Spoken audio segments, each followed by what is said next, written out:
Hola. La Edad Moderna, la verdad es que no es tan moderna. Observad esta línea del tiempo. Comienza en el año 1492, con el descubrimiento de América, y acaba en 1789 con la Revolución Francesa. Antes, durante la Edad Media, Europa estaba llena de pequeños reinos, pero en la Edad Moderna, esos pequeños reinos se unificaron, dando lugar a grandes países. Estos países estaban gobernados por reyes muy poderosos, los cuales eran dueños y señores de absolutamente todo. Por debajo del rey había dos clases sociales o estamentos, los privilegiados y los no privilegiados. Los privilegiados eran el clero y la nobleza, que, como eran los panas del rey y parientes de él, no pagaban impuestos. ¡Qué morro! Los no privilegiados eran los artesanos y los campesinos, o sea, el resto de la población. Ellos tenían que trabajar muchísimo para poder subsistir, y también ellos sí pagaban impuestos. Durante la Edad Moderna, el comercio creció y creció, y nació una nueva clase social, la burguesía. Esta estaba compuesta por los comerciantes, los artesanos y los ciudadanos libres que vivían en las ciudades. La burguesía cada vez tenía más y más poder, y llegó incluso a competir con la nobleza. En esta época, también se rompió la unidad de la iglesia y el cristianismo se separó en católicos y protestantes. Por desgracia, hubo muchas guerras por la religión. La Edad Moderna fue una época de muchos cambios, de aventuras, de exploradores, de ciencia, de artes, de todo un mundo aún por descubrir. Aparecieron científicos como Nicolás Copérnico, que sorprendió a todos diciendo que la Tierra giraba alrededor del Sol, o Galileo Galilei, que mejoró el telescopio y nos acercó hacia el cielo.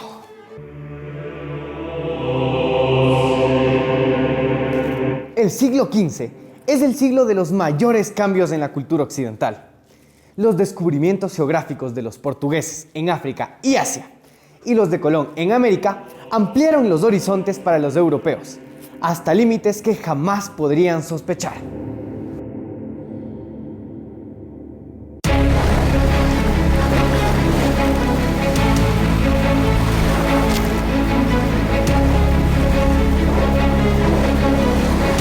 El contacto con los aztecas, los incas y los reinos de China y Japón cambiaron la mentalidad de unos europeos que, hasta entonces, se creían el centro del mundo.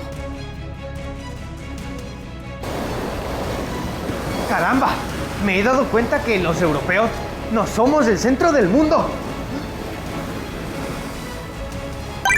Al calor de todo ello, se propagó un cambio de mentalidad en la sociedad europea, que pedía romper con los grilletes de una iglesia que controlaba todos los aspectos de la sociedad.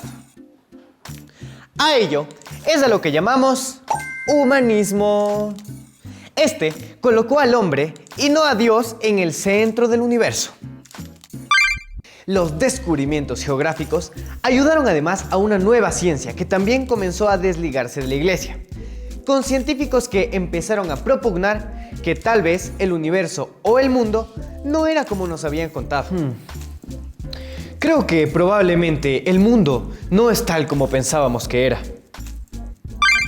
Esta gran revolución llamada humanismo también tuvo su reflejo en el arte, con el resurgimiento de aquellas manifestaciones artísticas grecolatinas que habían quedado olvidadas durante la Edad Media. Aquí fue, por cierto, donde surgió ese término, Edad Media. En el terreno político, los reinos europeos, habitados por los nuevos descubrimientos, se lanzaron a la conquista y a la explotación de los nuevos territorios, a cuya cabeza se situó el Imperio Español. Yo soy Carlos I, y no ha habido en la historia imperio más poderoso que el mío. Menos mal teníamos América para costear aquellas guerrillas europeas. Uno de los grandes problemas a los que tuvo que hacer frente el rey Carlos I fue la cuestión de la reforma protestante. Con el humanismo como conductor en el siglo XVI, comenzó a correr por Europa una corriente crítica con la Iglesia que la acusaba de corrupción y de una injerencia demasiado significativa en los asuntos del Estado. El protagonista más significativo de aquella red fue el monje Martín Lutero, quien causó tal revolución en el seno de la Iglesia Católica que creó una escisión dentro de la misma llamada la Iglesia Protestante. Señor Lutero, qué bueno verlo. ¿Hay algo que me quiera decir? ¿Crees que es normal que la Iglesia cobrase a aquellos pobres fieles por indultar su alma en el cielo? No podía quedarme callado.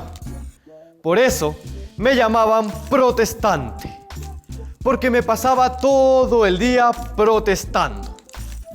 Cierto, este videucho dura solo 15 minutos. ¿Tú crees que en 15 minutos puedes explicar toda mi época? Es que bueno...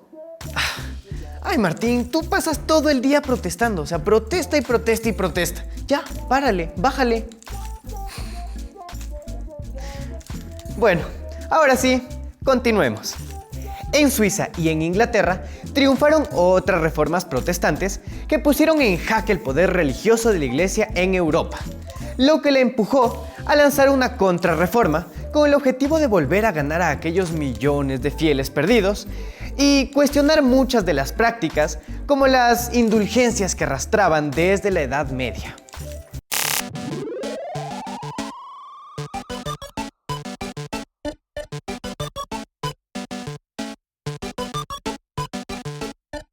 Welcome to Love Machine.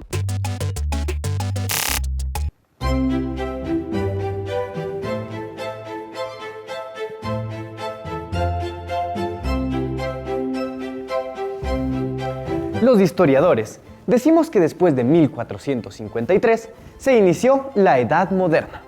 Y escogimos ese año en particular porque estos señores conquistaron Constantinopla, capital del Imperio Romano de Oriente y portador de las herencias culturales de las antiguas Grecia y Roma. Cuando Constantinopla cayó, muchos exiliados bizantinos llegaron a Italia y contribuyeron a la expansión de la cultura clásica, cultura que estaba siendo redescubierta por los intelectuales de la época y que fue la fuente de inspiración del humanismo, el desarrollo de las ciencias, el renacimiento artístico y un nuevo pensamiento político y económico. El filósofo y señor George Wilhelm Friedrich Hegel sostiene que, al entrar en la etapa moderna, el hombre adquiere confianza en sí mismo y en su pensamiento, en la naturaleza sensible fuera y dentro de él. Encuentra interés y alegría en hacer descubrimientos en el campo de la naturaleza y en el campo de las artes. La inteligencia despierta para lo temporal. El hombre cobra conciencia de su voluntad y de su capacidad. Mira con alegría la tierra, a su suelo, a sus ocupaciones, viendo en ello algo justo e inteligente. ¡Ay, pero qué filosóficos que somos! Características del humanismo. Revalorización del ser humano. El individuo era considerado el centro del universo y la máxima expresión de la naturaleza. Esta concepción, o sea, el antropocentrismo, superaba el teocentrismo medieval en el que Dios era el eje en torno al que giraba el mundo y la vida de los hombres y mujeres. Al situar al ser humano en el centro del mundo, la voluntad humana recuperaba la capacidad para actuar y para crear. De este modo, la visión de Dios y el sentido de la vida cambiaron por completo. Dios se convirtió en el Padre misericordioso y ya no en el juez severo. Y el arte y la cultura se valoraron como un placer, y los artistas trabajaban para obtener fama y también riqueza. Número 2. Diferenciación de la fe religiosa y el saber.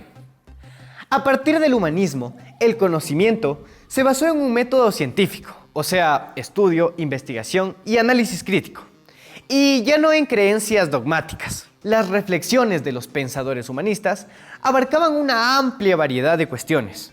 Con la invención de la imprenta, la edición de numerosas copias de un libro permitió una mayor difusión de sus ideas. Y ahora sí, llegamos al momento de nuestro super datazo Q.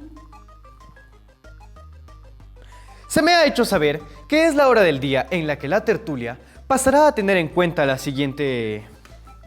¡Fua! Información extravagante.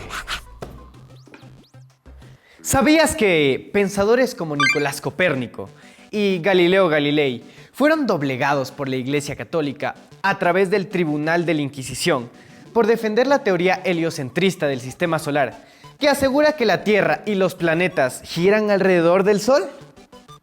Ahora, eso es tener convicción y no cualquier cosa. Pero eso es todo lo que tengo el día de hoy para ustedes. ¿Les gustó?